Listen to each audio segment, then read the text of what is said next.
Hey family, and welcome back to As For Me and My House. Today we are looking at Joshua 7, 8, and 9. Going out to you today, Owen, and we are continuing where we left off. If you remember where we left off, we looked at the fall of Jericho. Before that, we looked at the stones that were set up after the crossing of the Jordan, so that reminder to future generations, hey, here's what God has done for us.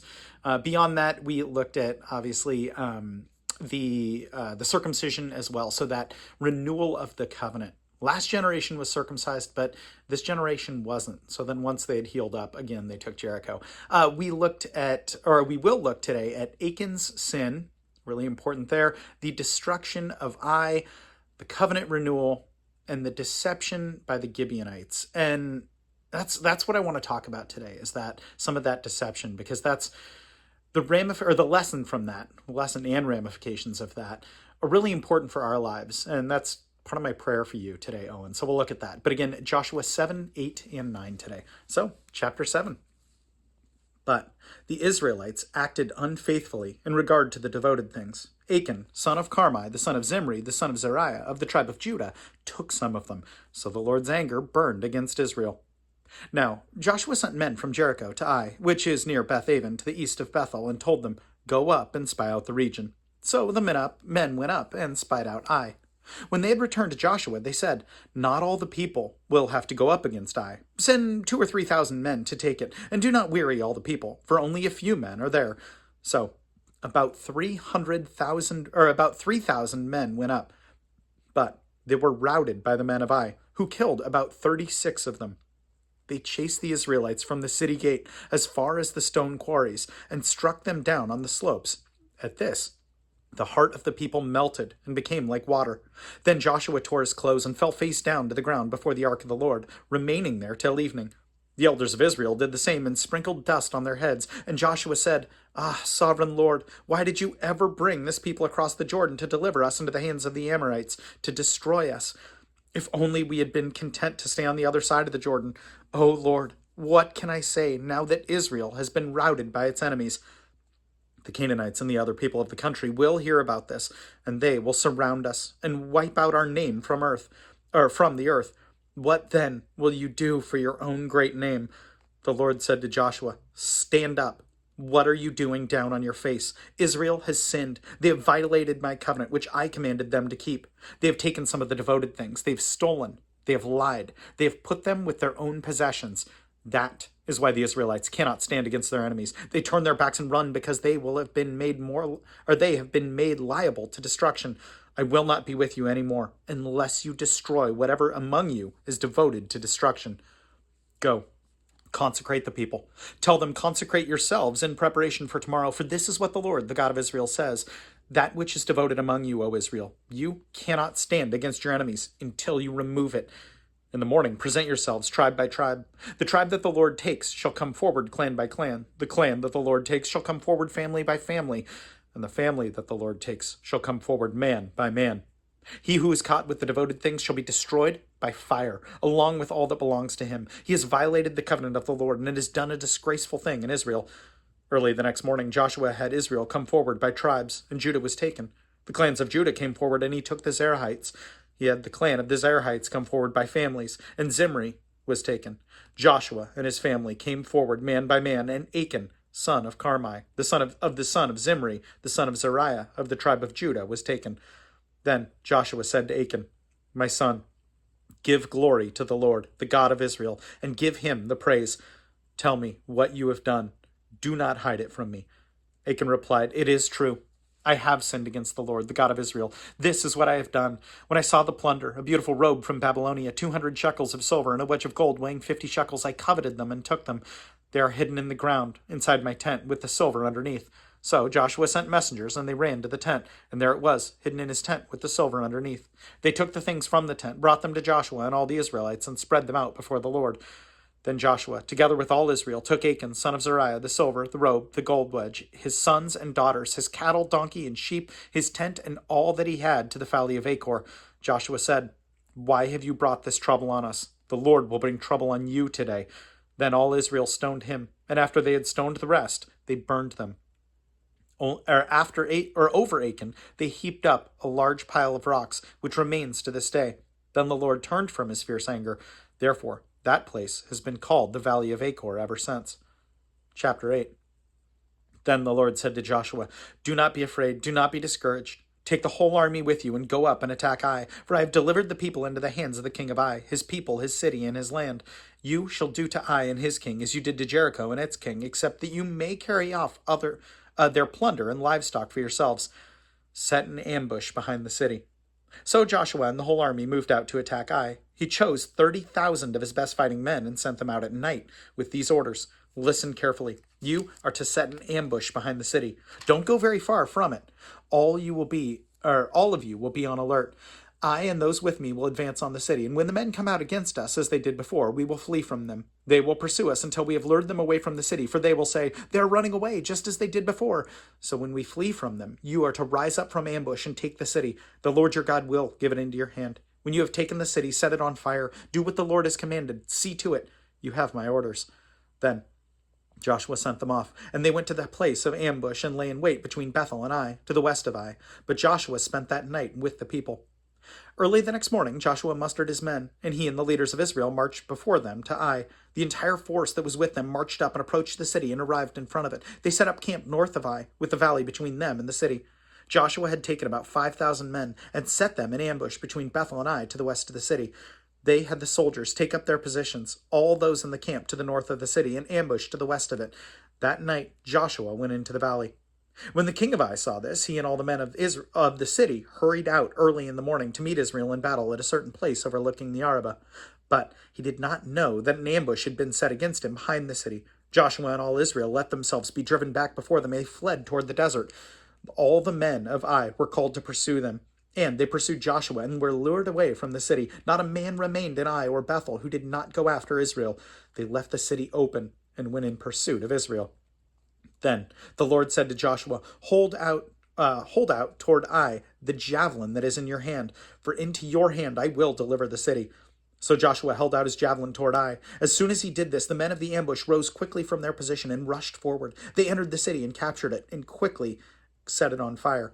The men of Ai looked back and saw the smoke of the city rising against the sky, but they had no chance to escape in any direction, for the Israelites who had been fleeing toward the desert had turned back against their pursuers. For when Joshua and all Israel saw that the ambush had taken the city and the smoke was going up from the city, they turned around and attacked the men of Ai. The men of the ambush also came out of the city against them, so that they were caught in the middle with the Israelites on both sides. Israel cut them down, leaving them neither survivors nor fugitives, but they took the king of Ai alive and brought him to Joshua.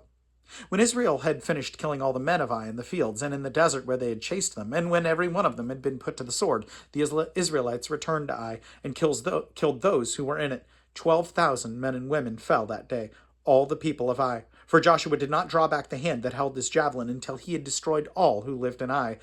But Israel did carry off for themselves the livestock and plunder of the city, as the Lord had instructed Joshua.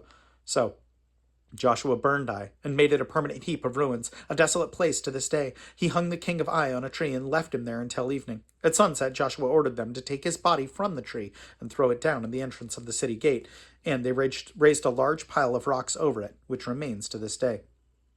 Then Joshua built on Mount Ebal an altar to the Lord, the God of Israel, as Moses, servant of the Lord, had commanded the Israelites. He built it according to what is written in the book of the law of Moses, an altar of uncut stones on which no iron tool had been used.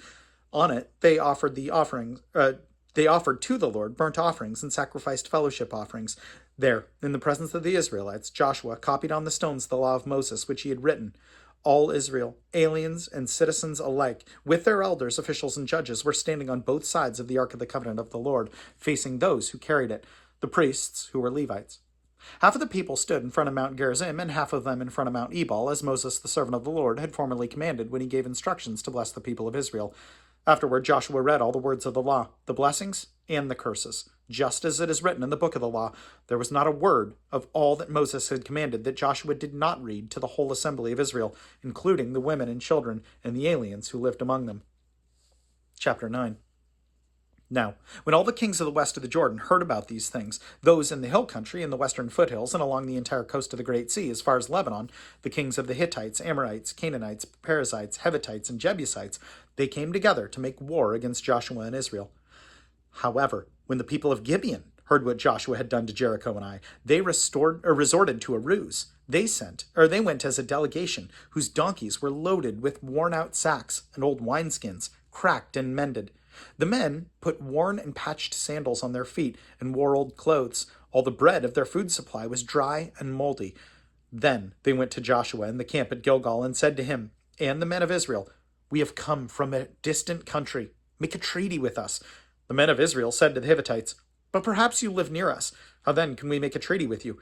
"We are your servants," they said to Joshua. But Joshua asked, "Who are you, and where do you come from?" They answered, "Your servants have come from a very distant country because of the fame of the Lord your God. For we have heard reports of him, all that he did in Egypt, and all that he did to the two kings of the Amorites east of the Jordan, Sihon, king of Heshbon, and Og, king of Bashan, who reigned in Ashtaroth. And our elders and all who live in our country said to us, 'Take provisions for your journey. Go and meet them and say to them, "We are your servants. Make a treaty with us." This bread of ours was warm when we packed it at home on the day we left to come to you. But now, see how dry and moldy it is. And these wineskins that were filled were new, but see how cracked they are. And our clothes and sandals are worn out by the very long journey." The men of Israel sampled their provisions, but did not inquire of the Lord. Then Joshua made a treaty of peace with them to let them live, and the leaders of the assembly ratified it by oath. 3 days after they made the treaty with the Gibeonites, the Israelites heard that they were neighbors living near them.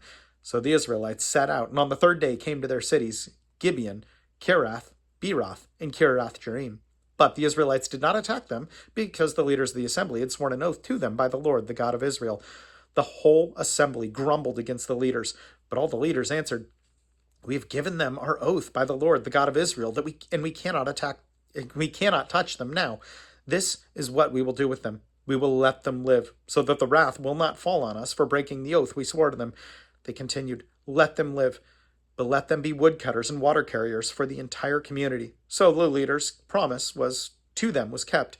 When Joshua summoned the Gibeonites and said, "Why did you deceive us by saying we live a long way from you, while actually you live near us? You are now under a curse. You will never cease to serve as woodcutters and water carriers for the house of my God."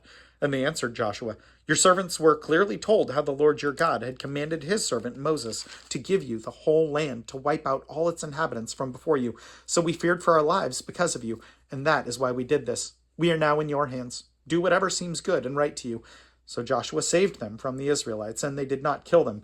That day he made the Gibeonites woodcutters and water carriers for the community and for the altar of the Lord at the place the Lord would choose. And that is what they are to this day. I think that's so interesting. First of all, there's a couple things that are really interesting in here. Is when the Israelites first attack, and this is after Achan sinned. So after the Israelites attack and they send 3,000 men to go spy out and capture Ai. This is chapter 7. Chapter 7, verse 4. "So about 3,000 men went up, but they were routed by the men of Ai, who killed about 36 of them." The reason that I think that this is interesting is if you are going into battle with 3,000 men, and I don't remember if it says in Ai how many men there are. It doesn't seem like there's too many, and that's why the Israelites feel that they only need to take, I believe, 3,000.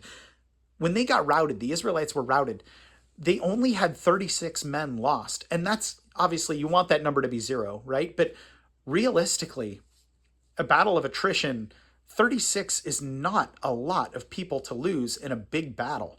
I mean, if you have 3,000 troops and you only lose 36, that's how, when I look at this, that's how faithful God is. That even in Israel's judgment, right? They had done wrong. Israel allowed Achan, maybe a lot of them didn't know necessarily, but Achan sinned, and because of that, God's judgment was brought against Israel. But only 36 had died, and they're in mourning. They are troubled and worried about 36 people dying. So what that tells me is that God had given Israel such success in the battle of Og and Sihon that even 36 was considered a lot of death.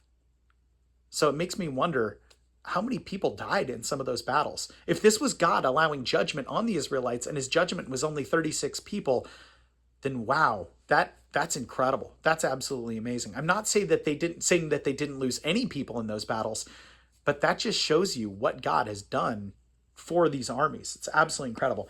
The other part that obviously I thought was interesting and so important for you, Owen, that's part of my prayer today, is in 9:14. 9:14 regarding the Gibeonite deception. 9:14 says, the men of Israel sampled their provisions, so that moldy bread, sampled their provisions, but did not inquire of the Lord.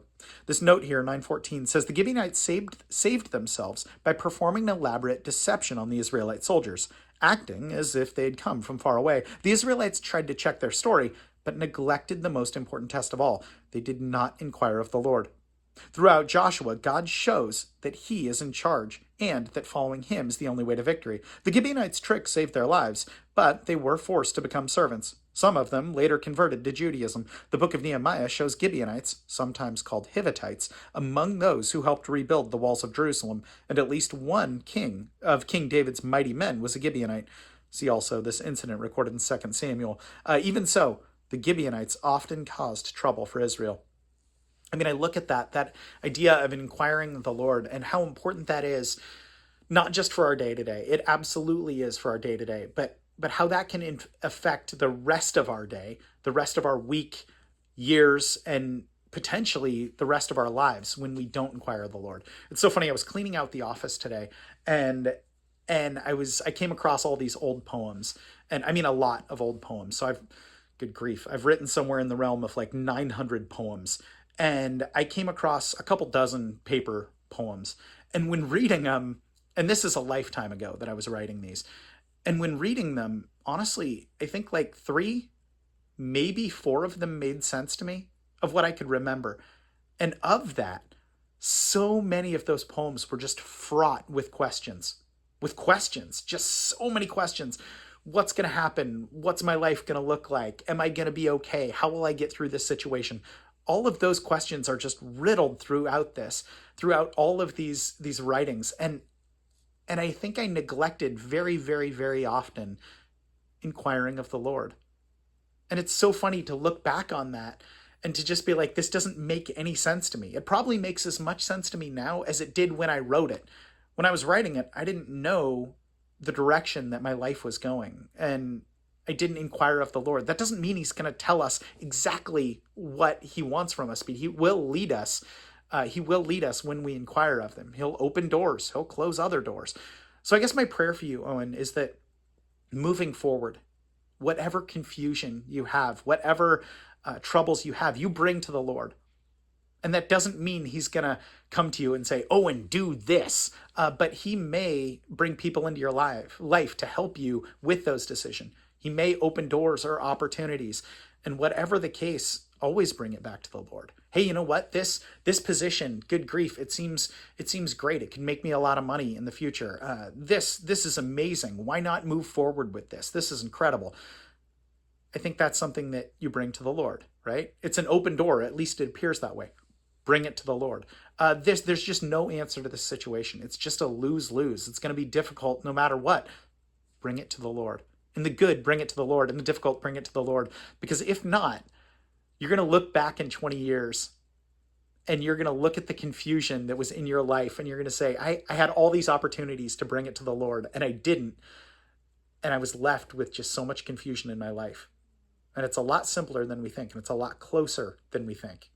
So all we have to do is pray to God. Worth doing, so let's do it.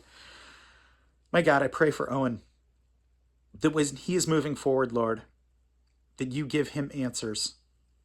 God, you give him the answers that he needs, Lord. Maybe not always the answers that he wants, God, but I pray that you give him clarity and direction, God. That you disciple him through your word, that you bring other men alongside him to guide him, to push him back towards you, Lord, at every single step of the way, so that he is always inquiring of you, Lord. I pray that you give him clarity and a passion and a love for you, as you already have, Lord. I pray that you multiply it, and I thank you for his heart for you. My God, I pray that wherever he goes, Lord, whatever questions are posed ahead of him, wherever he goes, that he knows that you are with him, Lord, and he knows that no matter what, he can always come to you. My God, I thank you so much for Owen and his heart for you. I thank you infinitely more for your son, Jesus. And it's in his name I pray. Amen.